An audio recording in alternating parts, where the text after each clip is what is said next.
Bien, estamos empezando ya los cierres de este primer encuentro. Han terminado los talleres y tenemos la conferencia de hoy y dos conferencias el día de mañana. Ya está con nosotros la maestra Alejandra Amato, quien disertará para todas y todos nosotros, mujeres en la literatura latinoamericana contemporánea. Déjenme comentarles que Alejandra Amato es investigadora y académica uruguayo-mexicana, licenciada en Lengua y Literatura Hispánicas por la Universidad Nacional Autónoma de México y doctora en Literatura Hispánica por el Colegio de México, profesora de tiempo completo del Colegio de Estudios Latinoamericanos y miembro del Sistema Nacional de Investigadores. Sus líneas de investigación se centran en literatura latinoamericana y su relación con la historia social del continente. Ha escrito varios artículos en libros y revistas especializadas, como Revista con Notas y Texto Crítico. De igual manera, es autora de notas críticas y reseñas sobre escritores como Juan Carlos Onetti, Jorge Luis Borges, Francisco Tario, Amparo Dávila, entre otros. Actualmente es coordinadora del Seminario de Literatura Fantástica Hispanoamericana de los siglos XIX, XX y XXI en la Facultad de Filosofía y Letras. Muy bienvenida. Gracias por estar con nosotros.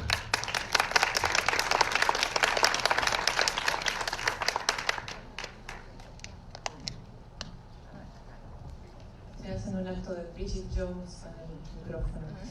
Primero que nada, quiero pedir una disculpa porque hubo una confusión, mi confusión con respecto al cambio horario, y yo pensaba que estábamos en otro horario, entonces me apena mucho haberlos hecho esperar todos estos minutos.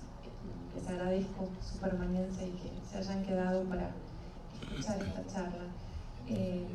Quiero agradecer la invitación a este encuentro y quiero agradecer la presencia de todos ustedes aquí para conversar sobre un tema que creo es bastante importante en la actualidad de lo que son nuestras prácticas docentes y que tiene que ver justamente con el papel de las narradoras, de las escritoras en la literatura latinoamericana contemporánea. Me interesa de alguna manera hacer una recapitulación para que tengamos un contexto general de por qué llegamos a este tema y cuál es la importancia de comentar de alguna forma qué es lo que está pasando con la literatura latinoamericana en este momento, escrita por mujeres, y de dónde viene esta tradición, de dónde viene un poco esta trayectoria que no ha iniciado de la nada, esporádicamente, sino que ya tiene una visión histórica que es muy importante que repasemos. Voy a hacer una presentación de manera conversada con ustedes, pero también voy a leer algunas ideas que tengo aquí para que luego podamos abrir un espacio y reflexionemos de alguna forma sobre este tema que me parece que a todos nos es fundamental. Desde hace ya algunas décadas estamos presenciando un fenómeno particular, la significativa, podríamos llamar, visibilización de la presencia de las autoras en nuestra literatura. No se trata aquí de un simple acto reivindicativo o que tras largos años de silencio, o podríamos llamar una especie de guarda monasterial, las escritoras latinoamericanas decidieran salir al ruedo, no solo editorial, sino mediático, y participaran de las polémicas del mundo literario. Algo pasó justo cuando estábamos mencionando la salida de las escritoras al ruedo.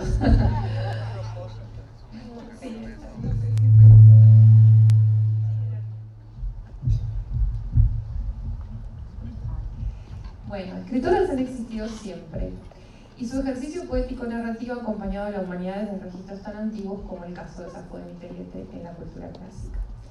Pero lo que sucede ahora en nuestro continente es particular. Después de varios años de constante trabajo, discusiones estéticas y nuevos replanteamientos de los caminos por los que debe transitar nuestra literatura, las autoras latinoamericanas contemporáneas se han abierto espacios desde la representación de literaturas que van más allá del tono descriptivo de la vida de sus personajes, sino que postulan en sus obras una crítica exhaustiva sobre nuestra región a través de mecanismos que desatan de alguna manera cuestionamientos sobre la violencia, la injusticia social y la incapacidad de colocarse en un lugar u otro. No es que esto no se hiciera antes, no es que las escritoras previas a estas generaciones de las que voy a hablar no hubiesen incursionado en estos temas, pero los mecanismos que llevan ahora a la cruda exhibición de los mismos de alguna forma han variado. Como les dije, este camino tiene una historia, ¿no? Podríamos pensar a mediados del siglo pasado en ese quizás importantísimo, fundamental fenómeno editorial que fue el boom de la literatura latinoamericana, como lo denominaron algunos críticos, como fue el caso de Ángel Ramos. Desde mi punto de vista, el mal llamado boom de la literatura latinoamericana, ¿no? La literatura latinoamericana no empieza simplemente con Cortázar, con García Márquez o con Carlos Fuentes. Yo les preguntaría, en primer lugar, para iniciar esta charla entre nosotros, ¿cuáles escritoras del boom recuerdan? Y no me refiero a figuras precursoras, por ejemplo, como la chilena María Luisa Bombal o la argentina Silvina Ocampo, sino qué autoras de la talla y promoción editorial, por ejemplo, como en el caso de Gabriel García Márquez, Mario Vargas Llosa o Julio Cortázar, tienen ustedes presentes.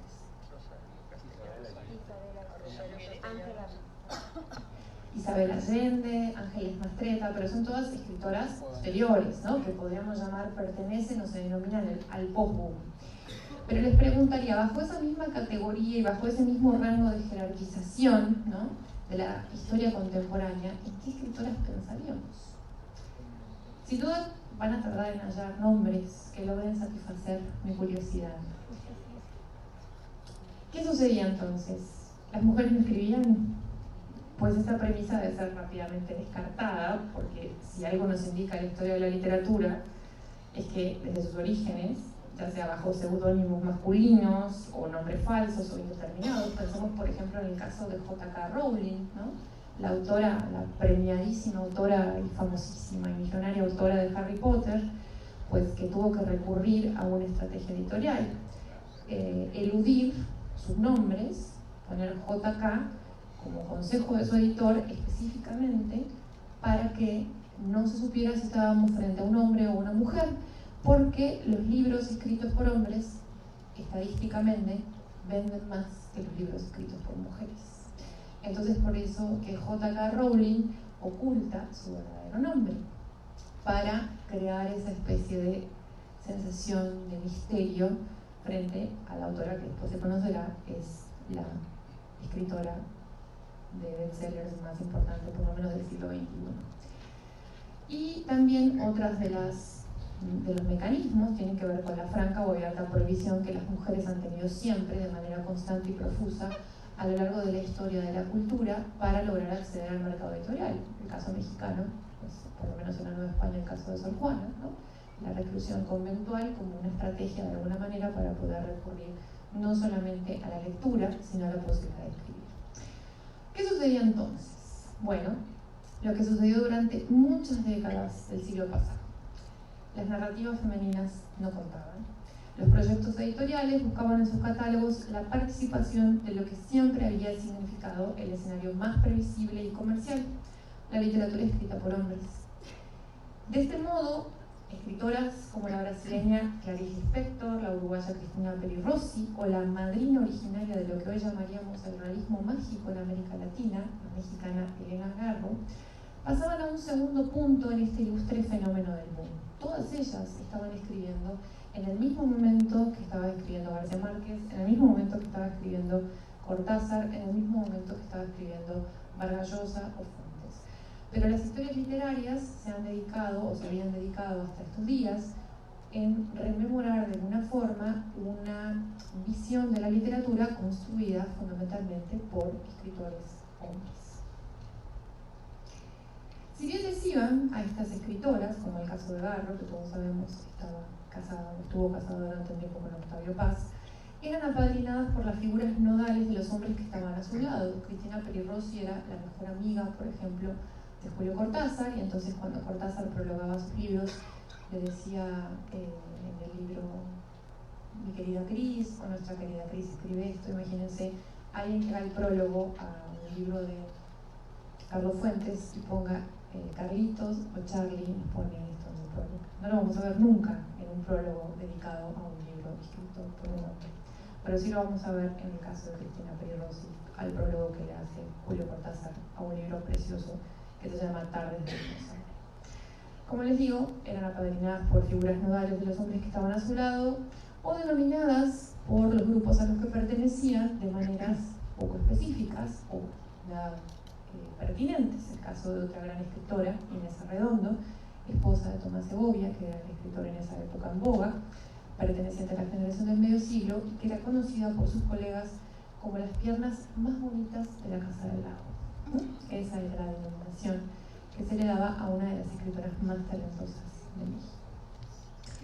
En esta lectura, en esta charla, intentaré tender puentes entre estas escritoras que considero precursoras de un estilo único y que abrieron nuevos caminos a las narradoras contemporáneas, junto con un panorama general de las que hoy han comenzado a simbrar las estructuras narrativas patriarcales, podríamos decir, que durante décadas han regido a la tradición narrativa latinoamericana. Esto es muy importante tenerlo en cuenta. Estamos en un momento de la literatura latinoamericana en donde algo está pasando. Y esto es muy significativo, lo vemos en el campo editorial, lo vemos en la cantidad de escritoras que están teniendo una proyección y la capacidad de ser vendidas y leídas en diferentes momentos, y que nos muestran desde sus literaturas una visión muy diferente a lo que siempre se había considerado pertenecía a las narrativas escritas por mujeres. Este cambio no es un cambio que solamente abarque al grupo de escritoras que pertenecen específicamente a esta generación, también existen escritores, pero lo interesante es que como nunca antes, en décadas, estas escritoras deciden también organizarse de manera colectiva para llevar un proyecto de literatura latinoamericana que abarca mucho más que el propio ejercicio de escribir, sino también la conciencia de dónde se escribe, como sujetos, como mujeres, como narradoras. Me gustaría, para entender este puente que les mencionaba, hacer una relación entre una de las escritoras que provienen de la generación anterior y otra de las escritoras que presentan de alguna manera características singulares hoy en día. Para empezar, hay en este momento una importante revaloración de esta tradición, porque las escritoras latinoamericanas contemporáneas que se están destacando precisamente en este momento, de alguna forma reconocen o ven en todas estas narradoras que les acabo de mencionar, Garro, Silvina Ocampo, Clarice Lispector, parte de su propia tradición, ¿sí? Parte de esta tradición de las mujeres escribiendo. Y me gustaría empezar con un ejemplo de casa, que es el caso de Amparo Dávila. ¿Han leído Amparo Dávila? ¿La conocen? ¿Sí? ¿Algunos sí? ¿Otros no? Bueno, si no la conocen, es un buen momento como para empezar a indagar en su obra. María Amparo Dávila Reboledo es sin duda una de las escritoras de corte fantástico latinoamericanas más importantes del siglo XX mexicano. Nació en Pino, Zacatecas, en 1928 y hace un par de meses, en febrero, cumplió 91 años. Está viva todavía. En las últimas décadas, de manera paulatina, la crítica literaria y el mundo editorial ha comenzado a pagar una enorme deuda que mantenían con su obra. A pesar de ser una autora galardonada con varios premios y distinguida en decenas de homenajes, su narrativa ha librado una batalla casi extenuante, podríamos decir, para salir del círculo de culto de unos pocos lectores y traspasarlo, convirtiéndose en una lectura de cabecera ya para quienes gustan del género fantástico. Hubo varios elementos que contribuyeron a este parcial relegamiento de la obra de Amparo Dávila dentro de una tradición que de suyo le pertenecía y que tienen que ver precisamente con el género fantástico tan importante dentro de la literatura mexicana. Para empezar, ser mujer y escribir literatura fantástica, por allá de los años 50 en México, no era una tarea fácil. Y mucho menos si se piensa en la condición transgresora de la narrativa de Amparo Dávila. Los temas que abundan en los relatos de Dávila exhiben mayoritariamente el papel relegado de la mujer dentro de una sociedad conservadora, con tintes machistas, que la excluyen de cualquier posibilidad de decisión y de acción. Su relato quizás más conocido, El huésped, de un libro que se llama Tiempo destrozado, su primer libro de 1959, gira en torno a estos elementos que segregan particularmente a la protagonista de cualquier poder de decisión sobre la llegada de un ser atroz a su hogar, impuesto por su marido, que perturba por completo su estabilidad emocional y la amenaza tanto a ella como a sus hijos. Le trae una especie de mascota a la casa, que no sabemos nunca bien exactamente qué es, pero con la que tiene que convivir, a pesar de que el marido pues, prácticamente no está allí. En este mismo sentido, el cuento El último verano, perteneciente a Árboles Petrificados de 1977, quizás uno de sus cuentos más demoledores, es de muchas maneras un punto cumbre de las constantes obsesiones de la autora sobre estos temas. Y me gustaría hablar un poco del cuento para mostrarles como ejemplo cómo en 1977 una escritora mexicana que estaba precisamente dentro de un medio dominado muchas veces por el mundo masculino, presentaba un texto con características muy cercanas a lo que vivían y sufrían las mujeres mexicanas en esa época. Pero cómo tenía que optar por un género que no era en apariencia realista para que el tema que iba a trabajar allí pudiera pasar de manera menos violenta frente a los lectores y sobre todo frente a la censura de la época. La protagonista del cuento es una mujer de provincia, una esposa tradicional y madre de 6 hijos, abatida por la amargura de la juventud que se ha esfumado e inmensamente triste por una vida en la que no ha sido feliz. Se entera con horror que el motivo de su constante cansancio, desgano y depresión no es la posible llegada de la menopausia, una palabra tabú que Dávila evita mencionar en el texto, pero que se insinúa, porque pues, de las cosas femeninas no se debe hablar, sino un embarazo evidentemente no deseado. El personaje, que al principio del relato se contempla a sí mismo en un retrato de juventud a través de la voz del narrador en tercera persona, ya no se reconoce en aquella mujer que alguna vez fue a sus 18 años. Y esto es lo que nos dice el texto de Dávila. Llevaba un vestido de gasa con unos volantes en el cuello y en las mangas. El pelo castaño oscuro recogido hacia atrás con un moño de terciopelo negro dejaba ver un rostro joven de armoniosas facciones. No solo irradiaba juventud y frescura aquella muchacha, sino una gran paz y felicidad. Pero aquella muchacha hermosa, porque en verdad lo era, y tan bien arreglada y respirando tranquilidad por todos los poros, estaba dentro de un marco, colocado sobre el tocador, cerca del espejo. Así era a los 18 años antes de cansarse. La temporalidad de esta narración está sujeta a la contemplación del pasado, indefinidamente en la foto. Hay un antes y un después del matrimonio. Esa sensación de abatimiento que tiene el personaje será una constante que expresa la enorme insatisfacción con respecto a la vida doméstica, estandarizada culturalmente, en la que Dávila expone con crudeza la infelicidad de muchas mujeres mexicanas que en vez de padecer, mejor dicho, en vez de disfrutar la vida doméstica, la padecían. De ahí en adelante el relato desencadena una serie de sucesos de manera unívoca que nos llevan a una conclusión determinante. La protagonista no desea este nuevo embarazo. La noticia la ha sumido en una terrible depresión, pues implica ante la pasividad manifiesta de su esposo una nueva carga de actividades para las que ya no se siente anímicamente preparada. Es una mujer cuyo 7º hijo, no planificado, no buscado, viene a desestabilizar toda su vida. Y imagínense, escribir sobre el no deseo de la maternidad en 1977 en México no era algo que se pudiera manejar de forma muy sencilla en la literatura. nos dice la narración: al recibir la noticia no experimentó ninguna alegría, por el contrario, una gran confusión y una gran fatiga. Hasta aquí, la narración configura de manera efectiva la ambientación que sitúa el texto dentro de típicas convencionalidades del realismo, pero que rápidamente nos va a mostrar cómo desde el giro que le da Amparo Dávila a el sentimiento de culpa del personaje, la protagonista tiene un aborto espontáneo, se siente terriblemente culpable y al final, pues no les voy a spoiler el final del cuento, pero al final sucede una serie de elementos de características fantásticas que nos llevan a repensar de alguna manera cuál era el papel de los personajes femeninos y cuál era el papel que Amparo Dávila quería darle a su narrativa dentro de ese contexto.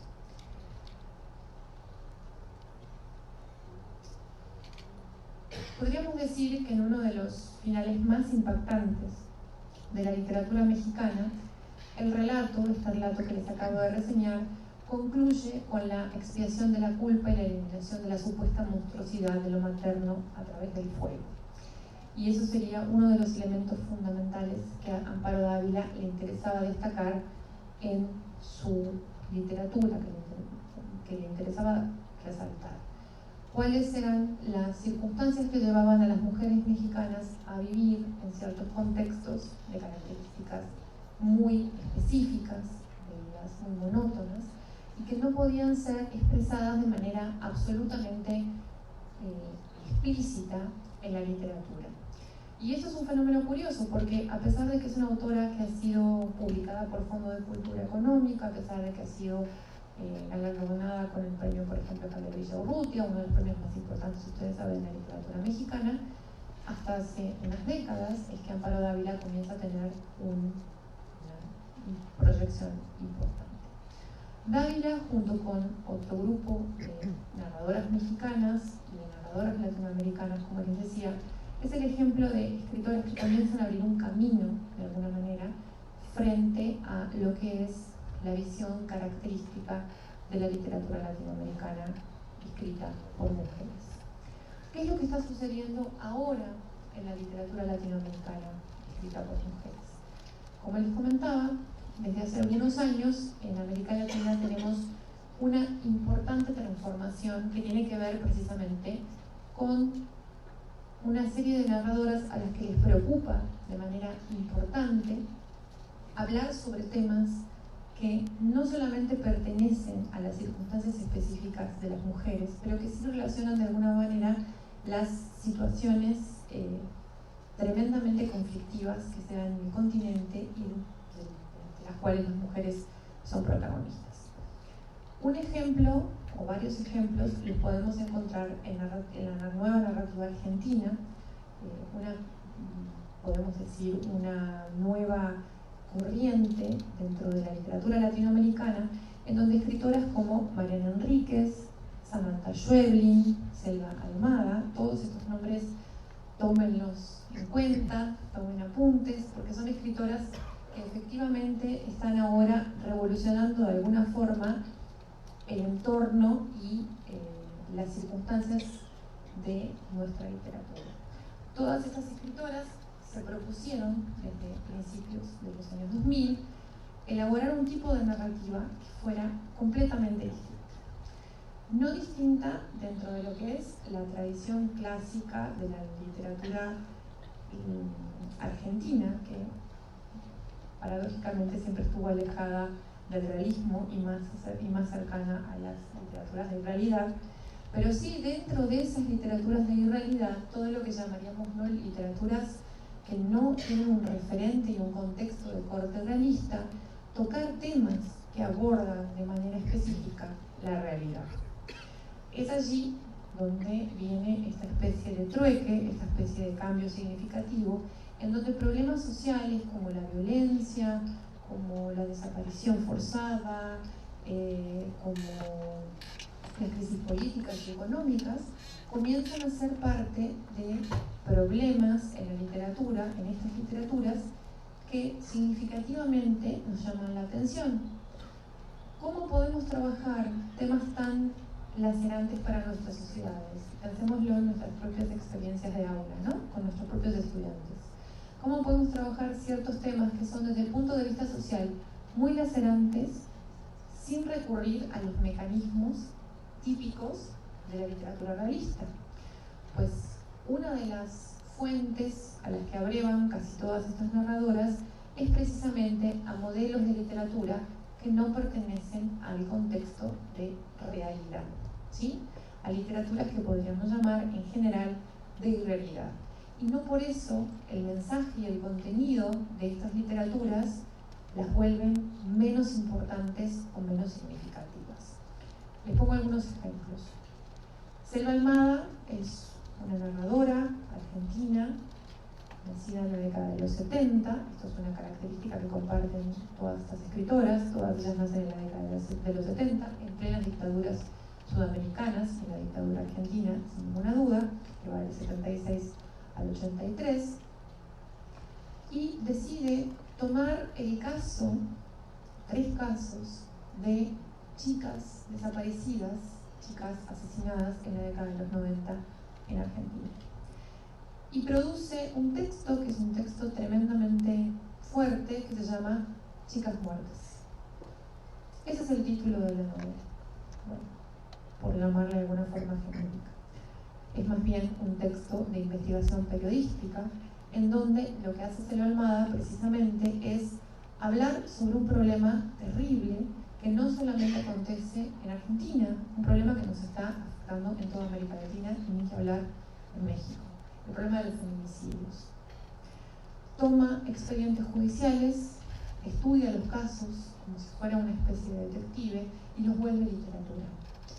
Y en el fondo sabemos que a pesar de que esos textos están pasando por el filtro de la ficción, son textos que se están basando naturalmente en casos reales.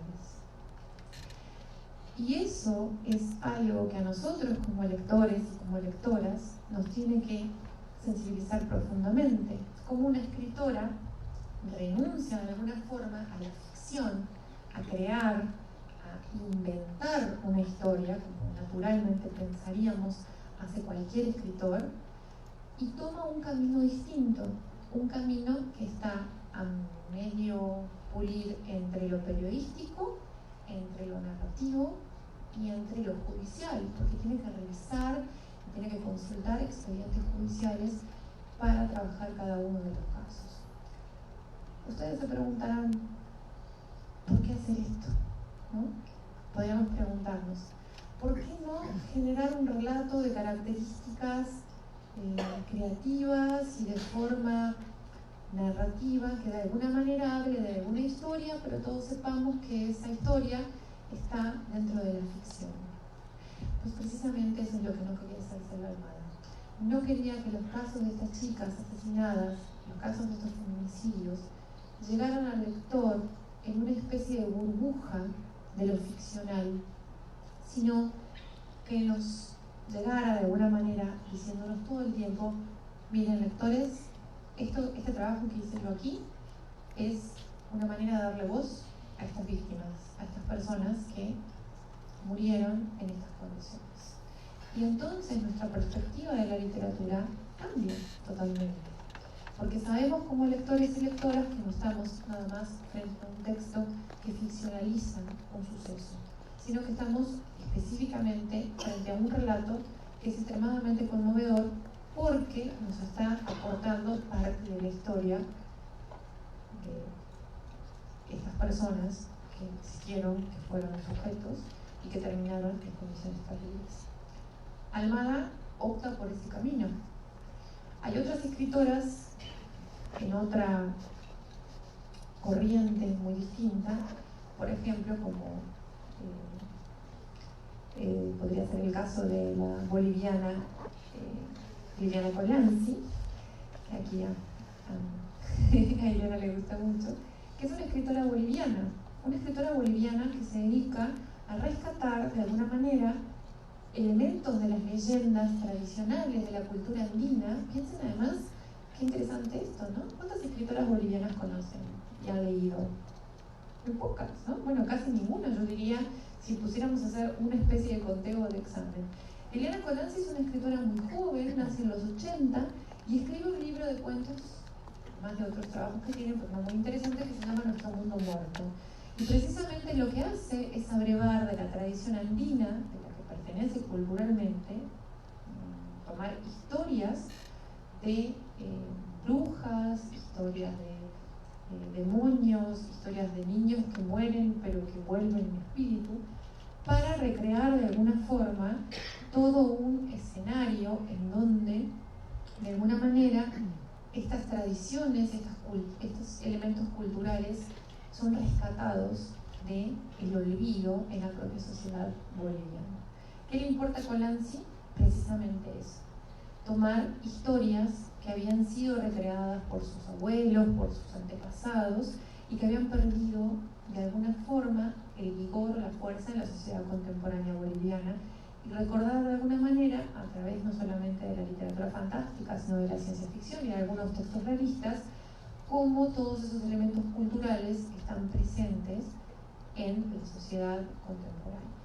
Y es una escritora a la que le interesa mucho hacer ese recuento, porque precisamente le parece, entre otras cosas, que desde literaturas y propuestas estéticas como la ciencia ficción se puede cuestionar el momento en el que estamos viviendo, nuestra relación con la tierra, nuestra relación con el medio ambiente, porque de alguna forma adelanta o presupone ciertas cuestiones que tienen que ver precisamente con el problema del medio ambiente, y en sociedades, podríamos decir, distópicas, futuras, nos propone de alguna forma algo que un investigador alemán que se llama Ottmar Ette plantea muy bien con respecto a la función de la literatura.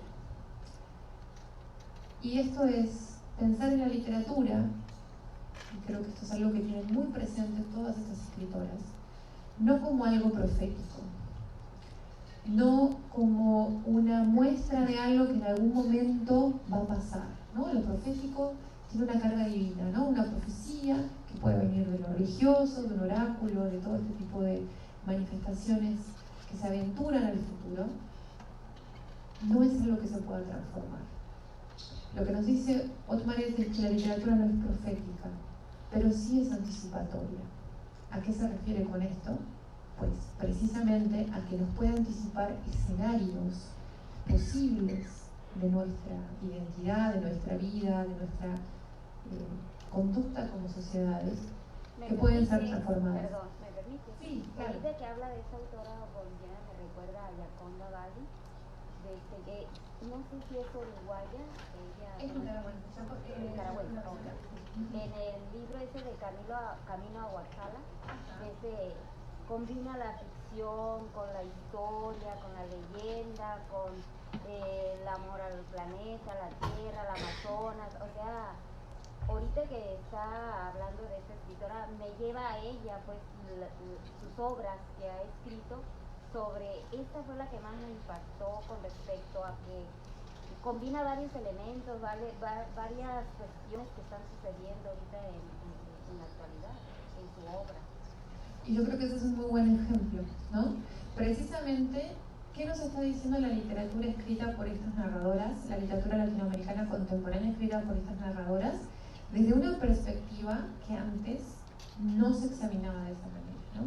O por lo menos no se le había puesto tanta atención? Pensar en este sentido, ¿qué puede pasar? ¿No? No necesariamente qué va a pasar, sino qué puede pasar, y pensar qué puede pasar es de alguna manera decir que está en nuestras manos, y que la literatura es una herramienta precisamente para ayudarnos a reflexionar sobre qué caminos no tomar como humanidad, ¿no? Y creo que a estas escritoras les interesa muchísimo cuestionarse desde esa perspectiva qué está pasando en nuestras sociedades latinoamericanas y hacia dónde vamos. Y creo que de alguna forma nuestro papel como docentes tiene mucho que ver con eso.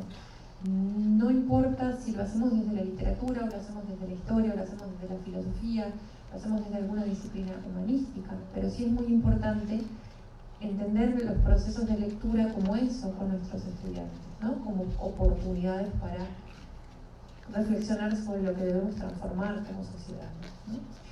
En ese sentido, en caso de Colanzi, tiene que ver también con otros modelos que, por ejemplo, podemos ver en otros países, no solamente en Argentina o en Bolivia, sino en el caso chileno, por ejemplo, con Donna Fernández. Donna Fernández es otra autora, también contemporánea. Todas estas autoras que les estoy mencionando las pueden encontrar en las librerías, están siendo también partícipes de otro fenómeno que es bastante particular, que tiene que ver con una explosión editorial, porque también las editoriales han comprendido la importancia y esta especie como de, ahora sí que vamos a llamar boom, de las narrativas escritas por mujeres, y las han publicado con bastante frecuencia. Entonces, tanto Colanzi como Mariana Enríquez, como Samantha Schweblin, como Nona Fernández, de quien voy a hablar ahora, todas ellas pueden ser encontradas en las librerías y las podemos leer con varias de sus obras. Nona Fernández es una escritora chilena que le encanta la provocación y escribió un tratado en el sentido clásico, ensayístico, como a todos nos han enseñado, ¿no? Un ensayo que se llama Contra los hijos, ¿no? Y entonces es un texto que cuando se publica, hace ya 2 años, genera toda una controversia. ¿Cómo una mujer puede escribir un tratado en el que, de alguna forma, manifieste su inconformidad frente al deseo que la sociedad ha impuesto a las mujeres de ser madres, ¿no? Y es muy importante lo que dice Nona Fernández en ese libro. Contra los hijos no significa estar contra los niños, ¿no? No es una actitud casi infanticida, podríamos decir, no. Contra los hijos es un tratado que nos explica de alguna forma a todas las mujeres que no estamos obligadas a ser madres. Que ser madres es un camino que podemos elegir, por el que podemos transitar con toda la libertad y el deseo y las ganas del mundo, pero que también podemos ser mujeres que decidamos no hacerlo, no transitar por ese camino, y que eso no tiene nada de malo. Entonces se burla un poco de las convenciones sociales, de alguna manera la imposición que en ciertas culturas existen en América Latina para que las mujeres necesariamente seamos madres. Y lo hace tomando un género clásico, el ensayo, ¿no? El tratado. Y en un tratado, pues, de alguna forma, uno plantea una serie de tesis, ¿no? Y va con esas tesis sosteniendo su punto de vista. Este texto de Nona Fernández se puede leer muy bien con relación a otros textos que están produciendo autoras mexicanas, por ejemplo, como Daniela Rea. Daniela Rea escribe un texto que es lo contrario. ¿Cuál es el peso para las mujeres de tener hijos y tener que dedicarse a la escritura, ¿no? Entonces tiene pasajes padrísimos en donde tiene que contar cómo está escribiendo su novela, y la mitad de la pantalla tiene a Dora la Exploradora para que sus hijas se diviertan con eso, y la otra mitad de la pantalla es la novela, ¿no? Entre que tiene a una de las niñas agarrada de la pierna y la otra de las niñas pidiéndole el cereal, etcétera, etcétera. Esos 2 textos son muy interesantes, tanto el de Nona Fernández como el de Daniela Rea, porque precisamente lo que postulan es que la maternidad no es una sola, que la maternidad no se puede llevar de una sola manera. Sí, compañera, ¿qué vas a decir? A mí me gustaría compartir, dentro de la pregunta que tú haces, una revista que hacen unas maestras, se llama la maestra Dolores Correa y Zapata, una maestra de Tabasco, que en 1900 elabora una revista con otras profesoras, y precisamente dentro de sus discursos era el tema de la educación científica, que se estaba discutiendo a principios del siglo si las mujeres teníamos derecho a acceder a una educación científica. Entonces las maestras normalistas hacen un argumento en el cual se establece que pues se justifica que ellas tienen que aprender el conocimiento porque el conocimiento es para todos. Sin embargo, la directora, que en ese momento era la maestra Juventina, ella se argumentaba que las mujeres no tenían por qué aprender la ciencia, porque entonces implicaría que competirían con los hombres.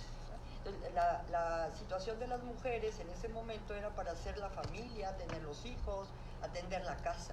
Entonces estaba muy claro desde la construcción de la currícula o desde la construcción de la política educativa en ese momento, que las mujeres no teníamos que aprender estos temas porque implicaría una competencia.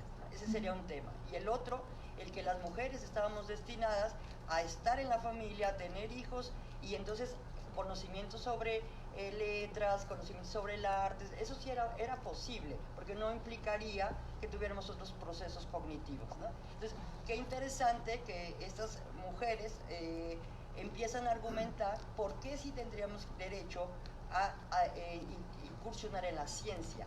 Entonces, no se dice abiertamente que vamos a competir, ¿no? Pero sí se dice que podemos tener procesos mentales para poder, o sea, teníamos que justificarlo, ¿no?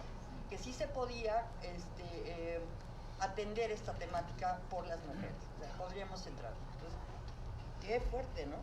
Eso que mencionas es muy importante. Hay un ensayo de Rosario Castellanos en la década del 70 que precisamente menciona cuál es la participación de las mujeres en la vida universitaria.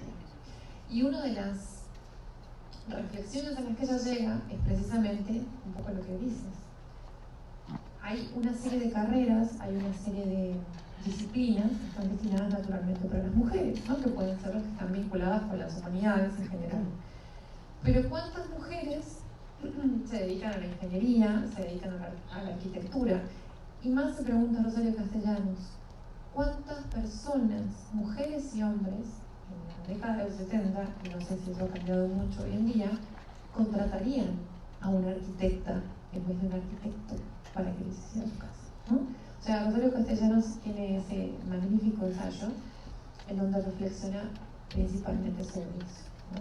Y creo que es también otra de las escritoras mexicanas que totalmente precursora, ¿no? En colocar el papel de las figuras femeninas. No se trata de hacer una reflexión que simplemente centre las escrituras de estas narradoras que les estoy mencionando hacia una estética de carácter simplemente feminista. No se ocupan solamente de problemas que tienen que ver con las mujeres, aunque por supuesto que muchas de sus escrituras atraviesan conflictos que tienen que ver con las mujeres. ¿Por qué? Porque efectivamente están dando voz y reivindicando una serie de procesos que antes habían sido totalmente invisibilizados. Piensen ustedes en su propia formación, en su escolaridad, tanto la secundaria como la preparatoria y después las carreras normalistas que hicieron. Traten de reflexionar los programas, por ejemplo, de materias como de literatura, historia, filosofía, y piensen cuánta representación de autoras existía en esos programas. ¿Cuántas escritoras estaban en esos programas? ¿Cuántas científicas estaban en esos programas? ¿Cuántos filósofos estaban en esos programas? La cantidad prácticamente podría ser nula o muy pequeña.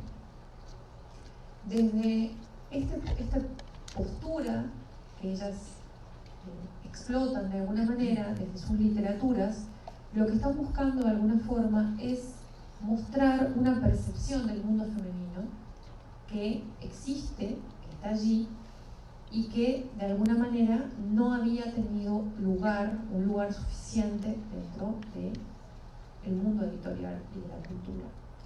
Por eso es que varias de ellas optan también por desarrollar con mayor precisión personajes femeninos. Les interesan mucho las relaciones, por ejemplo, entre madres e hijas, ¿no? O sea, cómo se dan las relaciones entre las mujeres, dónde están allí los elementos que las componen y qué nos dicen de alguna forma esas relaciones en torno a una sociedad. Hay otra escritora fundamental y que también pertenece a la tradición mexicana, que es Fernanda Melchor. Quizás a Fernanda Melchor ustedes la conozcan con mayor cercanía porque ha publicado una novela que es fundamental en los últimos años, que se llama Temporada de Huracanes, y una serie de cuentos que también son fundamentales, que se llaman Aquí no es Miami. Bueno, Fernanda Melchor, también desde el ámbito periodístico, lo que ha hecho de alguna forma es hablar sobre el terrible flagelo de la violencia que vivimos en México, el problema de la trata de personas, del narcotráfico, de la prostitución, en una novela que es francamente desgarradora. Podríamos preguntarnos por qué la literatura escrita por mujeres en América Latina de manera contemporánea se ha centrado en estos temas. Podríamos preguntarnos por qué todos estos elementos que tienen que ver con la crítica social y el examen del mundo en el que vivimos es de alguna forma el sustento natural de cada uno de estos textos que les he mencionado. Bueno, porque básicamente como escritoras responden a un principio natural y lógico dentro de quien crea en una disciplina artística. La literatura no es un reflejo de lo que hacemos o de lo que vivimos, porque la vida es esto, es algo mucho más complejo, algo mucho más profundo. Pero lo que sí es la literatura es de alguna forma una manera de entender o de tratar de entender ese mundo en el que vivimos desde otros mecanismos y otros lugares. Y cada una de ellas lo piensa desde esa perspectiva. Se saben herederas de una tradición en donde no solamente han tenido que luchar con la posibilidad de plantear temas que naturalmente no eran permitidos o pertinentes para las mujeres. Si ustedes reflexionan y se ponen a pensar y a recorrer un poco cuál es podríamos decir, el género natural durante muchas décadas del siglo XX en el que se consideró que las mujeres tenían que escribir, nuestra pregunta inmediata sería, la respuesta inmediata sería la poesía, ¿no? La poesía, la disciplina más alta en el sentido estético, la belleza, el ornamento, etcétera, etcétera, era el lugar natural para la escritura femenina. Y muchas de estas escritoras empiezan escribiendo poesía. La narrativa, y sobre todo estas manifestaciones desgarradoras de la narrativa, son de alguna forma algo que comienza a transformar todas las perspectivas que ellas están postulando en sus escrituras. Entonces no solamente están optando por temas que son de carácter, podríamos decir, renovadores y conmovedores de una sociedad, sino que están optando también por mecanismos de escritura que las llevan de alguna forma a revolucionar también la propia escritura. Y eso es lo que hace de alguna forma que sus trabajos en este momento sean tan importantes. Durante mucho tiempo en los programas escolares de literatura se abrevó de la idea del clásico, ¿no? Y por supuesto que los clásicos son fundamentales en la formación de nuestros estudiantes, porque los clásicos tienen elementos que comparten y que unifican de alguna manera la historia de la humanidad desde tiempos inmemoriales y nos hace pensar como sujetos de la misma manera o ver el mundo de una perspectiva similar a la de nuestros antepasados y son parte nodal de nuestros programas. Pero durante mucho tiempo también se pensó que hasta allí se llegaba, o eso era el elemento fundamental en donde había que agotar la enseñanza de la literatura. Y que todo lo nuevo, que todo lo contemporáneo, todavía no había pasado esa especie de filtro necesario para ser incluido en nuestra propia práctica docente. Yo los invito a que reflexionen efectivamente qué importante es en este momento darle a nuestros estudiantes textos que los hagan comprender de alguna forma el mundo que viven en este momento, inmediatamente, ¿no? Y por supuesto que eso nos va a hacer confrontar de alguna manera situaciones complejas, ¿no? Yo les cuento una experiencia de carácter personal. La primera vez que yo di con mis alumnas, la mayoría eran alumnas, pero también había alumnos, el libro de Sol Almada, Chicas Muertas, en un curso que hizo sobre literatura y violencia en América Latina, en la universidad. Estoy hablando de estudiantes de séptimo y octavo semestre de la carrera de estudios latinoamericanos. Para mí fue un reto desde el punto de vista didáctico. Nunca me había pasado, por ejemplo, que estudiantes empezaran a intervenir en la clase y se pusieran a llorar. O sea, que no pudieran verbalizar sin llegar hasta las lágrimas, sin emocionarse de una manera realmente conmovedora. Como docente para mí fue eso, realmente una experiencia conmovedora, lo que acababan de leer. Y en ese momento dije, ¿qué está pasando? ¿No? No me había pasado que nadie se pusiera a llorar con el suicidio de Romeo y Julieta, ¿no? Dije, ¿qué está pasando? ¿Por qué estos textos están atravesando la sensibilidad de mis alumnas y de mis alumnos de una manera tan contundente? Es eso. Porque forman parte cotidiana de su realidad. Porque lo que están leyendo allí en este momento es la dinámica constante por la que muchas de esas alumnas pasan día con día. Y es un reto desde el punto de vista didáctico, ¿no? Porque nosotros tenemos que pensar de alguna manera cómo intervenimos en esa dinámica en donde ofrecemos un texto que a los alumnos les va a mover de una forma significativa. Y no me pasó solo con las alumnas, me pasó con los estudiantes, con los chicos, con los varones, que se sentían terriblemente afectados y decían, yo no quiero ser este modelo de novio, yo no quiero ser este modelo de sujeto, yo no quiero ser este modelo de hombre, ¿no? O esto lo veo en mi casa, o esto lo veo con mi familia. La literatura tiene una capacidad y un poder de tocar fibras tan sensibles en nosotros como sujetos, que a veces son imposibles de medir. Y me pasa que todos los semestres vuelvo a reflexionar y digo, ¿qué hago? ¿Doy Chicas Muertas? ¿Doy esta novela? ¿Doy este cuento? Que sé que va a tener consecuencias desde el punto de vista emocional, que yo, como no soy psicóloga, no tengo quizás las mejores herramientas para manejarla en una experiencia de aula, pero sí soy docente, ¿no? Y tengo, como todos ustedes, herramientas desde el punto de vista docente para poder enfrentarlas. Y siempre pienso, siempre es mejor dar un texto así que no dar. Siempre es mejor que los alumnos y las alumnas procesen a través de la literatura esa angustia, esas dudas, esa sensación de estar en un mundo donde las cosas no están bien, que vivir en un mundo en donde ignoramos específicamente que las cosas no están bien. Y es un desafío en ese sentido.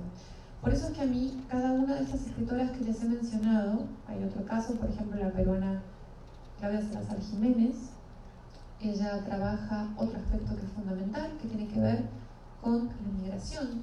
¿Qué pasa con los sujetos que migran? ¿Qué pasa con la gente que tiene que dejar su país?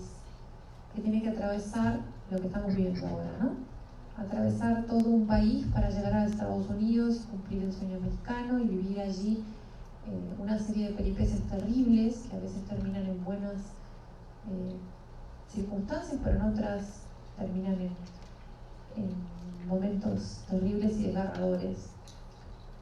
El problema de la migración para Claudia Salazar Jiménez, una narradora peruana que vive desde hace muchos años en Estados Unidos, es un problema central y es una de sus reflexiones constantes. A mí lo que me llama la atención, como les decía, precisamente es eso. Cómo cada una de estas escritoras latinoamericanas se aboca a un problema específico, utiliza mecanismos que no siempre están fincados en literaturas realistas, optan por modelos como la literatura fantástica, la literatura de terror, la ciencia ficción, como el caso de Mariana Enríquez, que elige la literatura de terror para hablar, por ejemplo, de los desaparecidos en Argentina en la última dictadura. O Samantha Schweblin, que tiene una novela impecable que se llama Distancia de Rescate, en algo que parecería ser un texto de carácter fantástico, en realidad de lo que nos está hablando es de las consecuencias de los agrotóxicos que están envenenando la tierra, el agua, la comida, todo lo que estamos consumiendo en América Latina. Y cómo cada una de ellas, desde esas perspectivas distintas, están proponiendo una relectura de la realidad latinoamericana. Insisto, no es que los escritores hombres no estén haciendo un trabajo interesante también en esta nueva, podríamos decir, este nuevo momento de la literatura latinoamericana.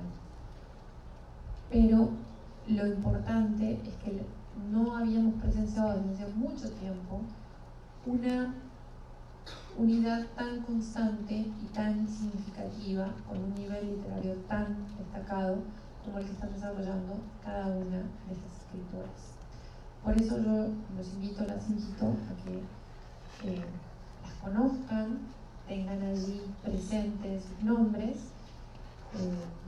busquen algunas de sus obras y involucren también de alguna manera en esas lecturas cualquiera de las disciplinas que ustedes trabajen, pero que tengan que ver precisamente con estos procesos de lectura, estas dinámicas en donde podamos leer a través de sus narrativas de alguna forma parte de la historia de lo que está pasando en América Latina.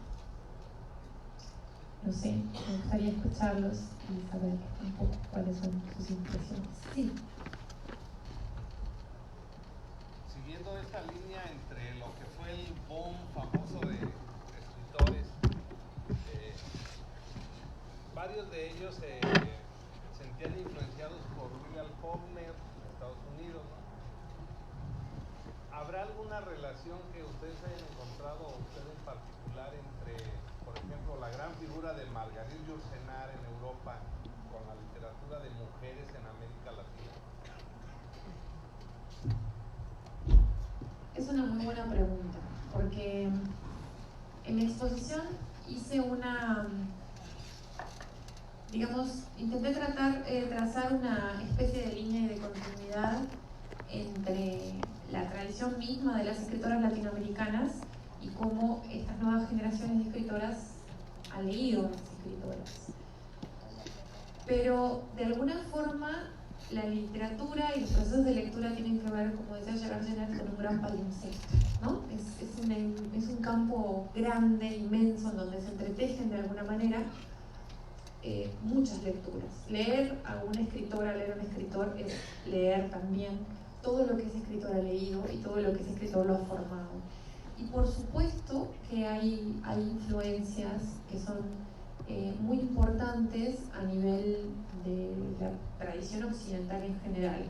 Yo identificaría dos fundamentales. Una es Susan Sontag en Estados Unidos, que es una de las lecturas para ellas fundamentales por todo lo que Sontag significó de alguna manera. Y la otra es una lectura clásica, ¿no? Que es Virginia Woolf, ¿no? Siempre podemos hacer una distinción con los escritores y las escritoras, ¿no? Hay buenos escritores, hay malos escritores, hay genios y genias de la literatura, ¿no? ¿Y quiénes son esos genios o esas genias?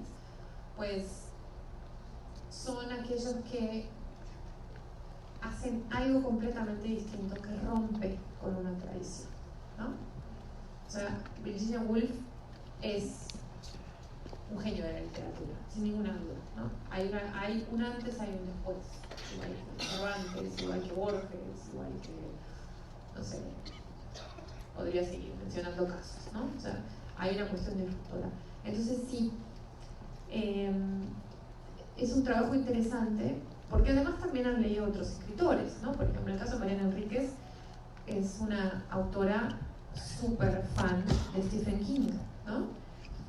Y mucha gente podría pensar Stephen King, bestsellers, películas, ¿no? Bueno, Stephen King es un autor que también desde el terror se ha propuesto reflexionar mucho sobre la sociedad en la que vivimos, ¿no?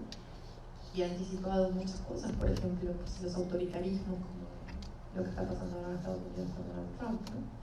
Entonces sí, esa línea no solamente viene de la tradición de nuestro propio continente, sino que tiene, por supuesto, ese gran palincesto, ¿no? Gracias. Me gusta el para preguntar. Sí. Entiendo que el campo es grandísimo. Yo extrañé un poquito escuchar sobre Alejandra Pizarnik, que para mí es una genio. Claro. Quizá no necesariamente por disruptora, sino por profundidad. Me hubiera gustado, que seguramente eres además una experta también en ella. Bueno, no soy una experta, pero sí la he leído mucho y la aprecio muchísimo dentro de mis lecturas, ¿no? Sobre todo, por ejemplo, textos como La Condesa Sangrienta, ¿no? Creo que Pizarnik, por supuesto que tiene allí un papel importante dentro de la propia tradición argentina, pero también Pizarnik constituyó una figura muy del outsider, ¿no? O sea, fue una escritora que, un poco quizás es el caso similar de Clarice Lispector, ¿no?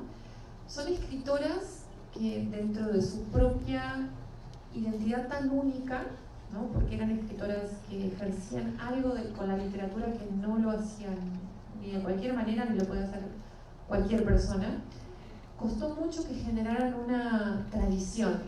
Quiero decir, son escritoras que fueron muy leídas por otras escritoras, pero que su propio estilo era un estilo poco reproducible en esas escrituras. No sé si me explico. Tan únicas como creadoras, que el hecho de generar una serie de epígonos, podríamos llamar de una cuestión epigonal, Tiene malos imitadores. exacto, ¿no? Se cae en la mala imitación. Entonces, a eso se le suma la vida de Pizarnik, toda la cuestión de su propio tormento individual, emocional, lo mismo que Lispector, ¿no? Son dos escritoras fundamentales dentro de la tradición latinoamericana que me parece sí fueron muy leídas por otras escritoras, pero son muy difíciles de emular, son muy difíciles de seguir en una corriente, ¿no? Pero por ejemplo la Condesa Sangrienta creo que es uno de los textos que podríamos pensar fue lectura, ¿no? De alguna de ellas, porque sí, de hecho hay menciones, ¿no? Pero es una cosa tan rara, tan especial, que se lee, se procesa, pero no se imita, ¿no? Es un poco esa circunstancia.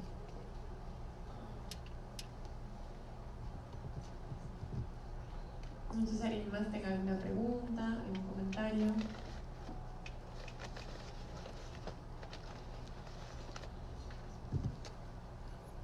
¿Conocían alguna de estas escritoras? ¿A cuáles? Elena Garro, por ejemplo, ¿no? Ah, bueno. Adela Fernández. Adela Fernández. A mí me parece también bien interesante cómo las escritoras, en el caso de Rosario Castellanos, o el caso de Elena Garro y el caso de Adela Fernández, cómo sus textos son tan distintos. Y ahorita que hablaste de Pizar, pues tiene que ver con una historia de vida, ¿no? O sea, qué historias tan terribles.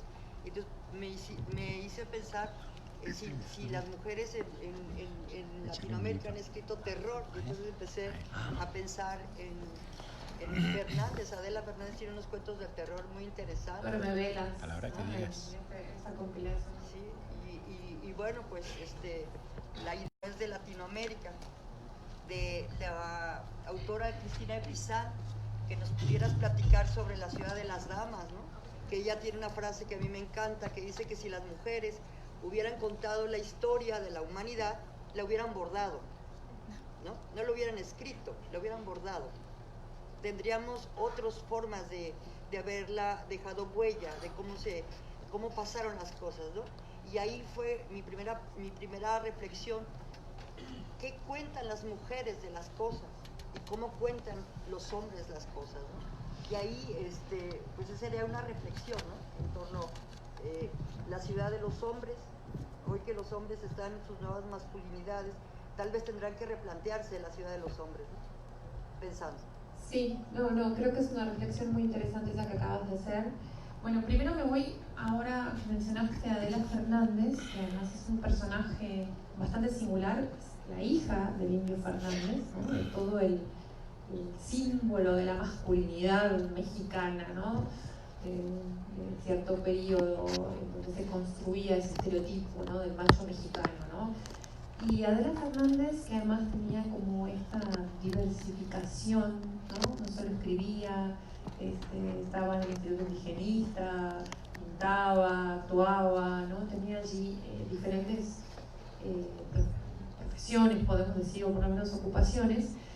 Escribe cuentos de corte fantástico, con algunos guiños al terror muy interesantes, poco leídos, poco conocidos. Comparte generacionalmente, es más joven, pero comparte un poco esa década de los 60 y de los 70. Y eso es lo curioso, ¿no? ¿Por qué estas escritoras deciden precisamente optar por literaturas de irrealidad para poder transmitir estos mensajes, ¿no? Para poder rediscutir de alguna forma lo que está sucediendo? Pues porque básicamente, si lo hacían desde un plano realista, si ya era difícil escribir siendo mujeres, publicar siendo mujeres, imagínense ustedes si lo hacían también desde estéticas que tenían que ver precisamente con el realismo, ¿no? Que era lo que imperaba en ese momento. Y lo que reflexionaba sobre Cristina sí tiene mucha validez. Durante mucho tiempo las mujeres también hemos leído a los personajes femeninos a través de la visión de los escritores, ¿no? Y esto no quiere decir que sean malas construcciones de personajes, ¿no? Pues uno de los personajes más importantes de la literatura es Madame Bovary, y es una construcción absolutamente arquetípica, hecha y vista por un personaje, bueno, un hombre, por un escritor como Flaubert, ¿no? Pero lo que sí es cierto es que hay una percepción de lo femenino muy distinto desde el ejercicio mismo de la escritura hecha por mujeres. Por eso a mí no me gusta usar el término escritura femenina, porque creo que lo femenino no está solamente en la constitución de carácter genérico de quien escribe la obra, ¿no? O sea, lo femenino puede estar escrito por un hombre también, ¿no? Por una visión del mundo desde lo femenino, que por supuesto será diferente a la que tenga una escritora. Me gusta hablar de literatura escrita por mujeres, porque creo que eso les posiciona desde el punto de vista histórico, social y político desde una perspectiva muy distinta, y las reconoce desde esa perspectiva. Entonces sí creo que ese bordado del que hablabas tiene mucho que ver con eso. Cómo se transforma un discurso que durante mucho tiempo se vio desde una perspectiva, nada más desde una perspectiva, y que en la actualidad se está viendo desde otra perspectiva, precisamente porque se está entendiendo que no es lo mismo escribir desde tu condición de sujeto femenino, mujer, en un momento histórico, como no es lo mismo escribir siendo un migrante hindú en Londres, o no es lo mismo escribir siendo una niña en la India en condiciones de marginalidad, etcétera, etcétera, ¿no? Esa es otra discusión que la literatura está llevando adelante ahora, ¿no? Desde dónde escribimos y para quiénes escribimos y cómo desarrollamos ese proceso como sujetos. Y creo que en Latinoamérica todas estas escritoras han entendido que están escribiendo desde un lugar, que están hablando de una situación en particular, que no solamente afecta a las mujeres, que atraviesa toda la sociedad latinoamericana, pero donde las mujeres también tienen un papel preponderante y donde es una manera también de darles voz.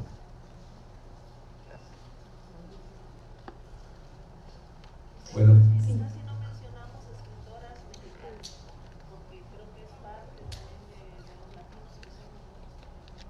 Bueno, pero mencionamos algunas, ¿no? Mencionamos a Amparo Dávila, mencionamos a Elena Garro, mencionamos a Adela Fernández, a Fernanda Melchor. ¿Cuál más? ¿Cuál te parece que nos faltó? Rosario Cuanto Castellanos. a temas así muy, bueno, hablamos de esa parte pues del terror, de la investigación y todo eso, pero también hay una literatura que es del género literario, que es bello, pero que también se refiere a eso, a los temas tabú que vivieron nuestras madres, nuestras abuelas. Por ejemplo, Ángeles Mastretta rescata algo de eso. Ella lo rescata. En su libro Arráncame la vida, habla acerca de la sexualidad. Es un tema fuerte. Entonces, sí, me gusta mucho. Ángeles Mastretta recurre efectivamente desde quizás una construcción más bien de carácter de novela histórica a plantear eso que estás diciendo, ¿sí? Pero abarca esos temas, ¿no? Abarca esos temas son fuertes, porque en aquel tiempo pues no se hablaba tanto de eso como ahora. Sí, bueno, mencionabas Arráncame la vida, pienso por ejemplo en Mal de Amores también, que es otro texto que tiene que ver con eso. Sí, y yo creo que por allí también viene un poco la herencia de Elena Garro, ¿no? Me parece que en la literatura mexicana, en el 2016 se cumplió el centenario de Elena Garro y entonces hubo allí una exploración muy importante y muy significativa de la obra de Elena Garro, ¿no? Hasta hubo un escándalo brutal con un cintillo de una edición española del libro de Elena Garro donde decía: esposa de Octavio Paz, amante de Bioy Casares, amiga de Jorge Luis Borges. Entonces uno dice, pues nadie cuando ve un libro de Vargas Llosa dice, se casó con su tía, se enamoró de su prima, la dejó por Isabel Presley, ¿no? O sea, ninguno de esos datos están colocados en los cintillos de cualquier libro, de cualquier hombre, ¿no? Y fue tan escandaloso eso que se armó un relajo tan grande con eso que se pidió que el cintillo fuera retirado, porque era una forma de denigrar de alguna manera la autonomía y la excelencia de la obra de Elena Garro. Y Elena Garro fue una de las primeras escritoras que abrió camino en ese sentido, y que además, como dije hace un rato, no tiene el reconocimiento que tiene que tener, por ejemplo, como haber sido con su novela Los recuerdos del porvenir, la iniciadora prácticamente del realismo mágico. Cuando nosotros pensamos en el realismo mágico, pensamos todo el tiempo en García Márquez, ¿no? Es como el padre del realismo mágico y ese es su estatuto y su autoridad. Bueno, pues, años antes que García Márquez estaba Elena Garro, pero era mujer, mexicana, divorciada de Octavio Paz, ¿no? Tenía toda una serie de elementos que hacían que su obra pasara desapercibida, ¿no? Entonces, lo mismo sucede con María Luisa Bombal, ¿no? Escribe La Mortajada, que es un texto fundamental que el propio Juan Rulfo reconoce es influencia directa para escribir Pedro Páramo, ¿no? Que es una de las novelas mexicanas más importantes de todo el siglo XX, ¿no? Entonces, no es una batalla entre autoras y autores, pero lo que sí es, me parece a mí, es un momento histórico en el que, dentro de la historiografía literaria, de la historia, de cómo contamos la historia de la literatura, por llamarlo de alguna manera, es momento de restablecer algunas inequidades, muchas inequidades, que sufrieron las escritoras latinoamericanas a lo largo del siglo XX. Creo que eso es lo que en este momento tenemos que hacer. Quienes nos dedicamos a la investigación literaria desde nuestra práctica y también quienes, como ustedes, están en las aulas, ¿no? Desarrollando estrategias de lectura. Plantearnos cuántas escritoras ponemos en nuestros programas, cuántas escritoras damos a conocer a nuestros alumnos. Y no por el hecho de que sean mujeres y hacer una especie de congreso paritario, 50-50, sino que las ponemos en nuestros programas porque son buenas escritoras, ¿no? Ese es el punto fundamental. No les estamos haciendo un favor, les estamos regresando el lugar que durante mucho tiempo debieron tener.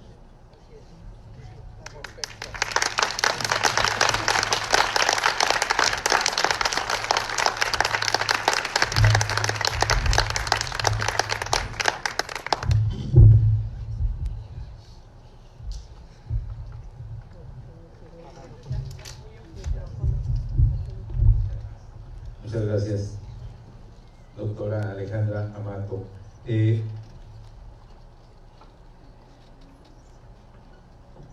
Me encanta la precisión, literatura hecha por mujeres y no literatura femenina. Yo creo que aquí quitarle el adjetivo es fundamental.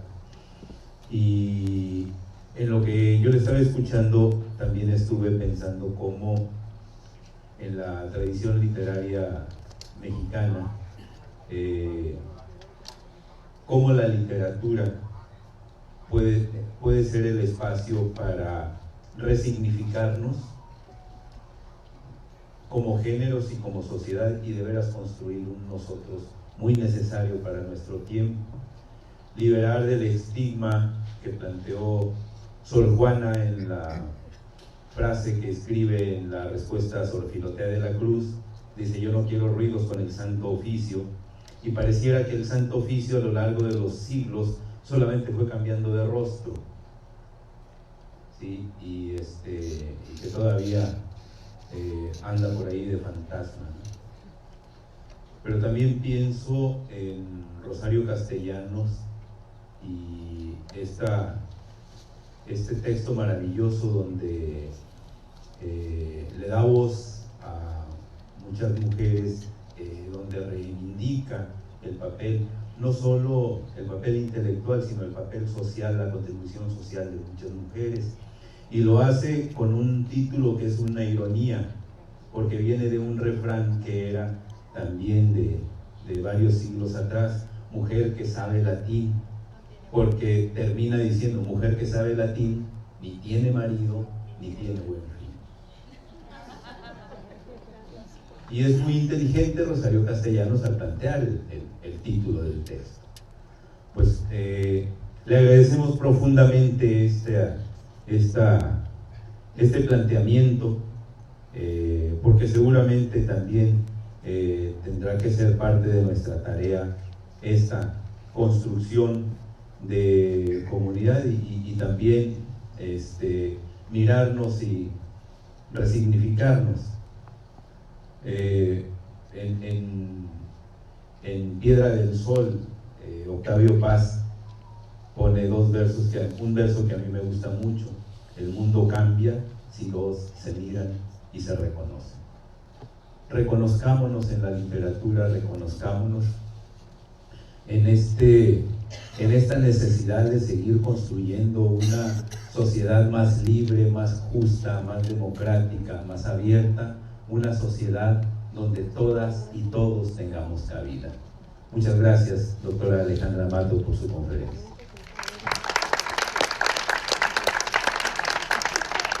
El maestro Jorge Trujillo Segoviano, de la Dirección de Formación y Desarrollo Docentes, tiene un presente para usted.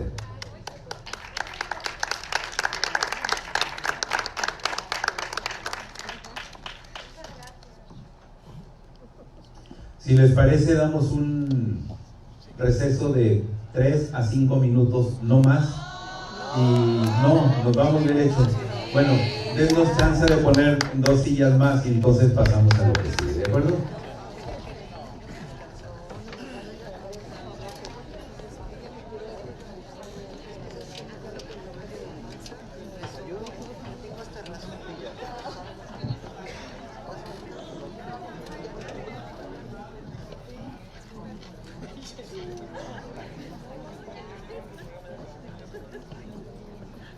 Bueno, en lo que empieza les voy a leer un cuento. Después de este cuento, al próximo bautizo que vayan, lo van a ver distinto, se los aseguro. Es de un escritor que se llama Alberto Chimal.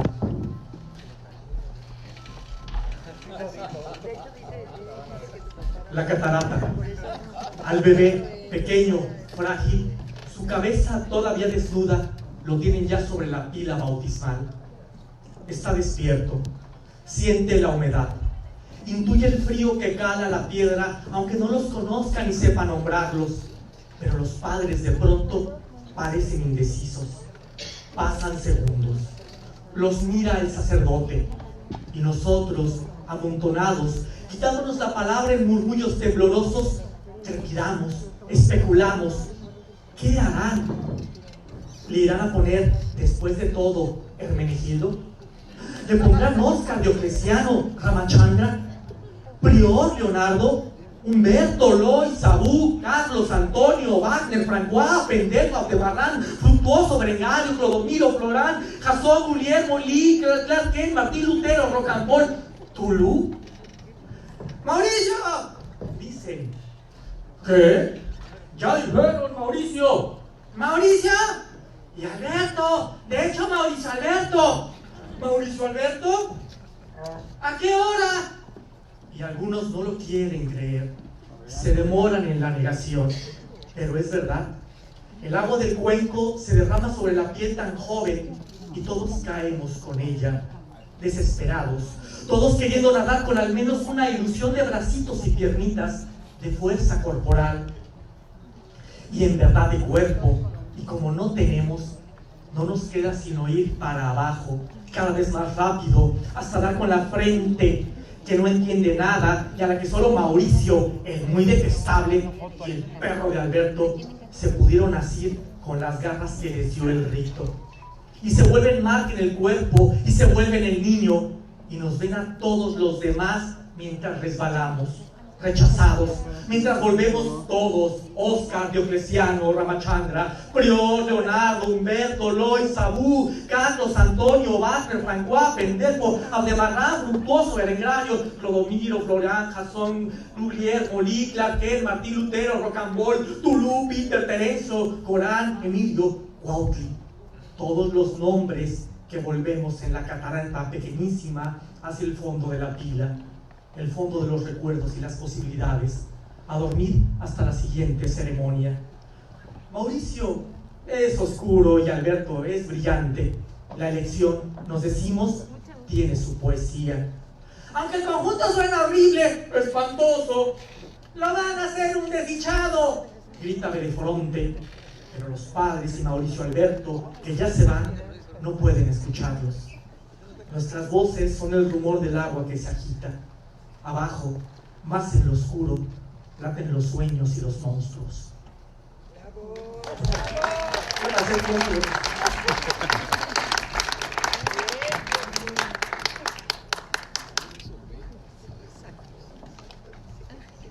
Bueno, pues para hacer entrega de reconocimientos nos acompañan y ya les acaba de leer un texto.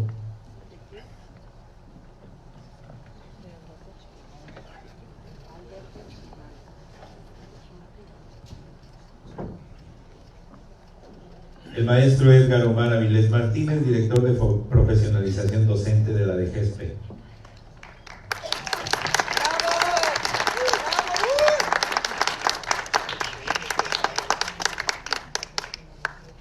La maestra Ileana Vargas, jefa de fomento a la lectura y bibliotecas.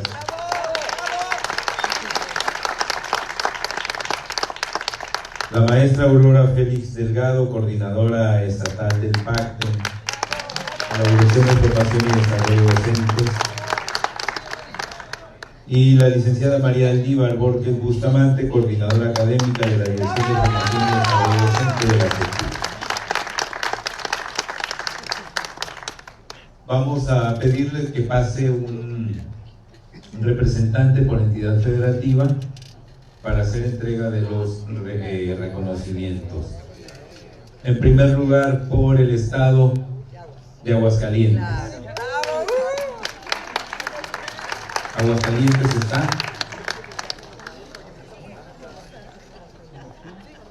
en estricto orden alfabético, Baja California.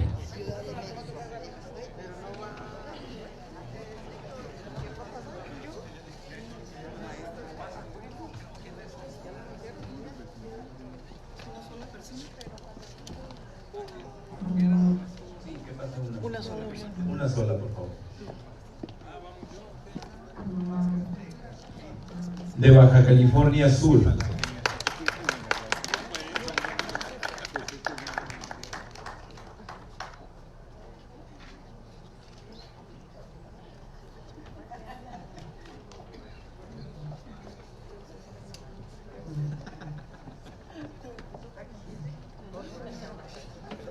Baja California Sur. El estado de Campeche.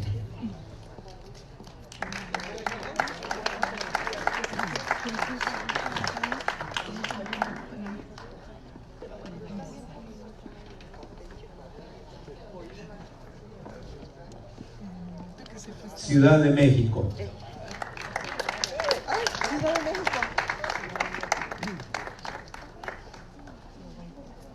Del estado de Chiapas.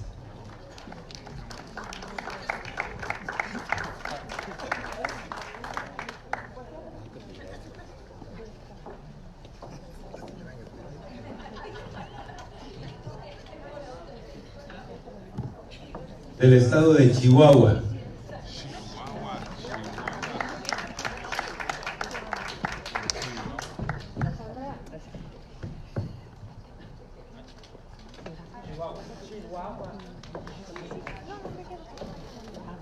Del estado de Coahuila.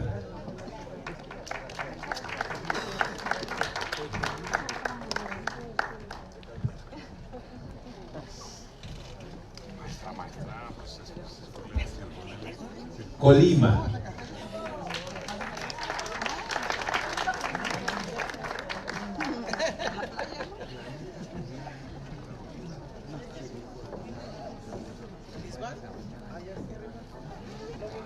Durango.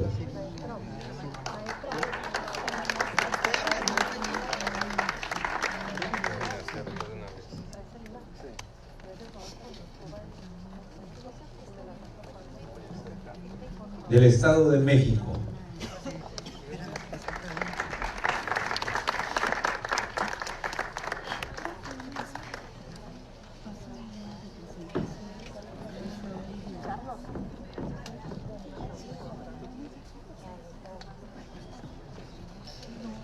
Guanajuato.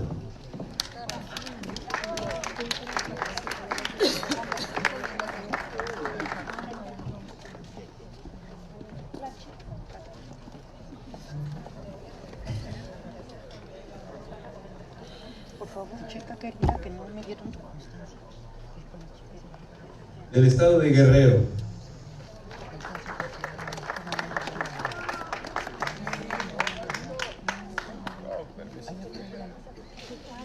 Ya voy.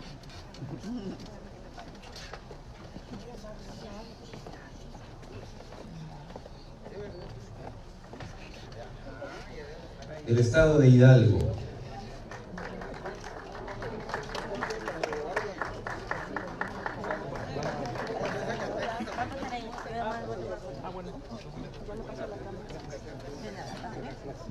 El estado de Jalisco.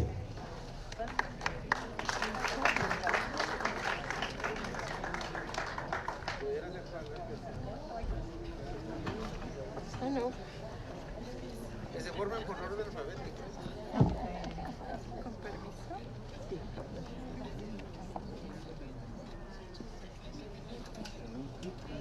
Como dice la canción, palomas mensajeras deténganse en su vuelo, si van al paraíso, sobre él volando están. El estado de Michoacán.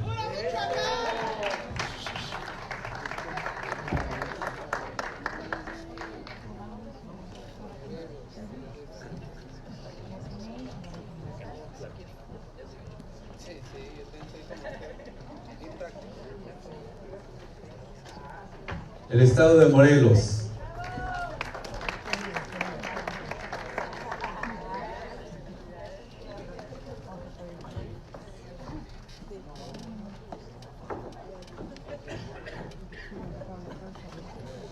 Donde Dios separó la tierra de las aguas. El estado de Nayarit.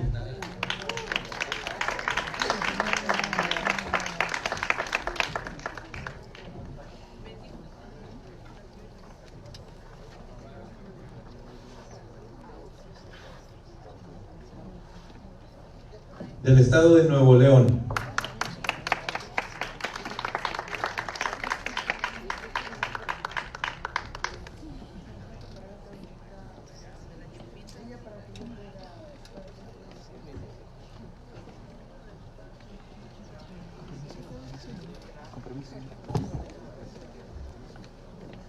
El estado de Oaxaca.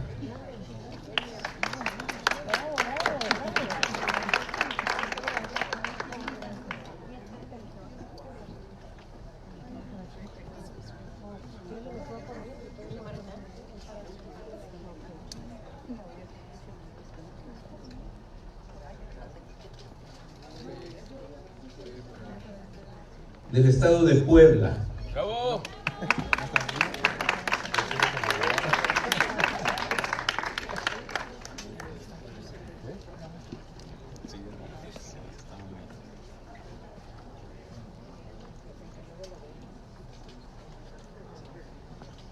Del estado de Quintana Roo.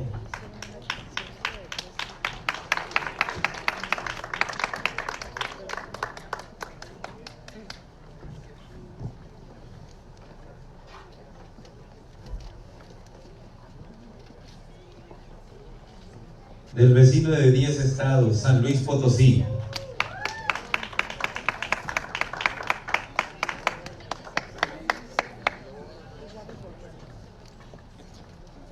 Que suene la tambora, Sinaloa.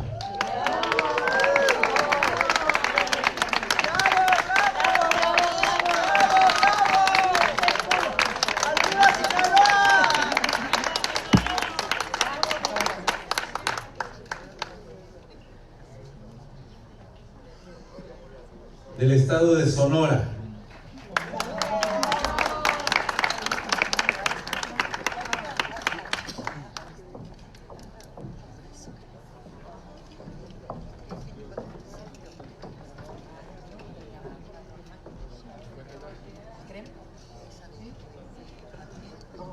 Donde la canción dicen que es un Edén y si decimos que no se enoja el presidente. El estado de Tabasco.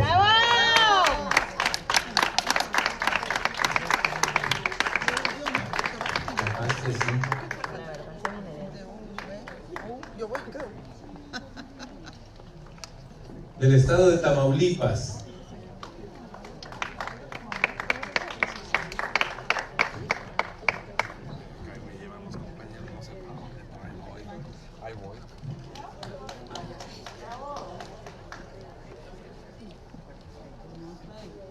Del estado de Tlaxcala.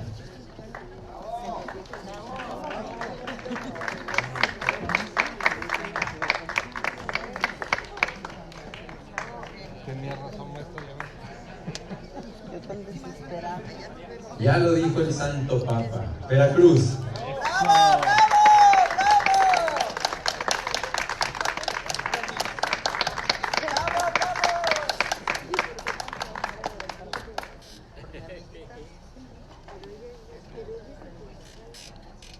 Del estado de Yucatán.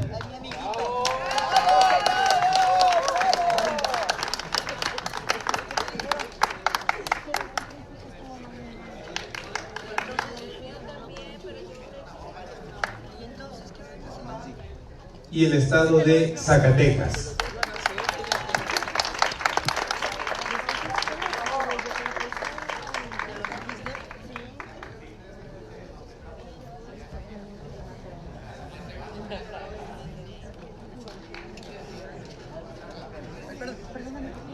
Así que ya pueden ustedes organizar su fiesta de graduación de este primer encuentro, ya tienen sus reconocimientos.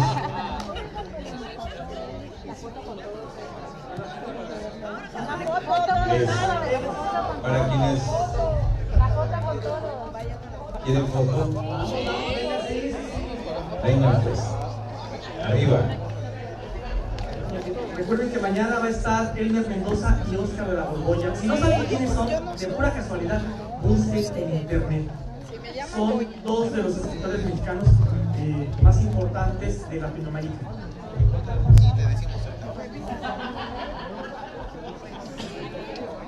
Suban todos, anímense, vamos. Vamos, vamos. Mientras se acomodan, déjenme compartirles otro aviso parroquial. Para quienes van a salir mañana, no se cambia para el domingo, háganme la buena.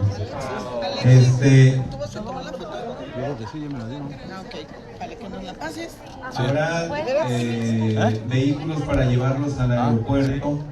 Es importante que ya bajen con sus maletas, las pueden dejar en recepción. Quienes se van a quedar hasta la comida, por favor no vayan que no les quiten la pulsera que traen puesta, porque eso les quitaría el derecho a la comida.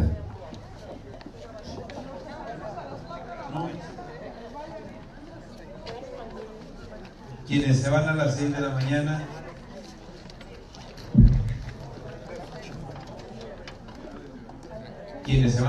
de la mañana, tienen que salir de aquí como a las 4 más tardar. Ahorita pregunto. ¿Dónde está mi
Jornadas unidas jamás serán vencidas.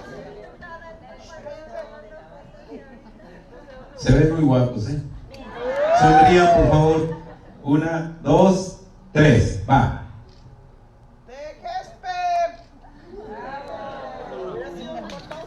Espérenme, todavía falta una.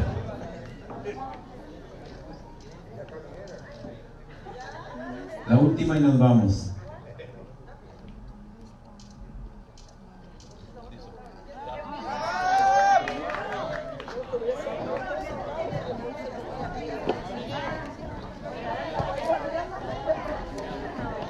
El vehículo que les va a llevar al aeropuerto les va a esperar en el lobby de la Torre Castilla, que es la torre que sigue de este Hotel El Cid. ¿A qué horas, maestro? Tienen que salir, lo ideal es que estén 3 horas antes de su vuelo. Sí, va a haber vehículos ahí para que se vayan.